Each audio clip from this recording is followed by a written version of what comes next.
thousands. But if you look at it, he went aside with his disciples and explained the parable to them. He had his disciples do this. Do you guys think we have enough to support these people?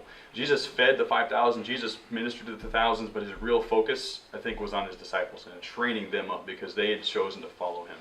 How can, in my life, who is a worthy person? Who can That's I what find you as have a worthy person for me? Like that's what you've got to figure out. And that's the thing is, as you look around, and it's a mentality shift. It's a mentality shift of not just kind of helping people come to know Jesus, but helping people grow. So who do, as I'm looking around at my everyday life, who do I see that I can help grow closer to Jesus? Not just, bring to Jesus, but who can I help grow? Who can I help mature? And then kind of taking time aside to meet with that person one-on-one and helping that person grow. Because in my experience, one-on-one is where the real growth happens. I sat in church for the first 23 years of my life, and I learned a lot. I didn't know what to do with it, but it wasn't until a guy actually started meeting with me one-on-one, sat me down, brought me to his house once a week, started opening the Bible and kind of giving me direction. That was where I would say my Christian life took off. Whereas before that, I learned a lot of stuff, but I didn't know what to do with it. So I think it's those one-on-one meetings where that we, as we look around and we find people that we can help grow. I think that's where the money is made. And it also depends on when you find such worthy people. It also depends on your gifts, what you can give to them. Sometimes it is basic Christianity, basics of what it is to be a Christian and how to live a Christian life. Sometimes it's training somebody to be a minister. You do specific ministry and you see in that person this gift for that ministry which you do and which you are successful at. So you can teach them that.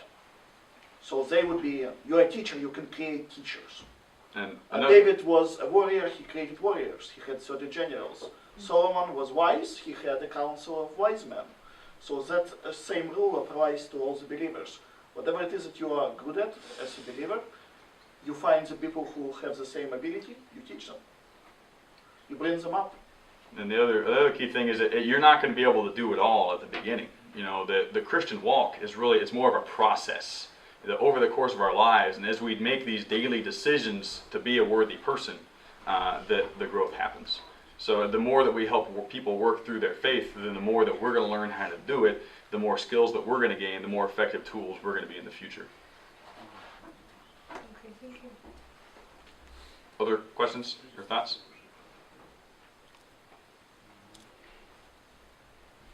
Complaints? Disagreements? I was just going to say, don't bother with complaints, nobody's listening. All right. Well, something, just as kind of a last thing, the ministry that I've been involved with the past couple of years, they like to really draw pictures. I am not an artiste, kind of as I already said, but something that I think is important is that as we're learning to teach people, as we're learning to help people grow, is to have things that you already know how to talk about. So something about this is that I think, for me, this is relatively easy to reproduce. Now, you don't necessarily have to use the same illustrations, taking a building. I can almost guarantee that none of you will. But the theme itself is the same. We're given a task by Jesus. We're given specified tasks how to do that, and then there's implied tasks that we have to do in order to accomplish that thing. So something that's important about this, and as important as we are working to help people, is being able to give them something that they can reproduce, that they can then carry to other people. Because in 2 Timothy 2:2, it's not only Paul was talking to Timothy. He says, find worthy people who will be able to teach others also. So if you think this is useful for you, then maybe it will be useful for someone else. If this is not useful for you, then toss it, find something that is.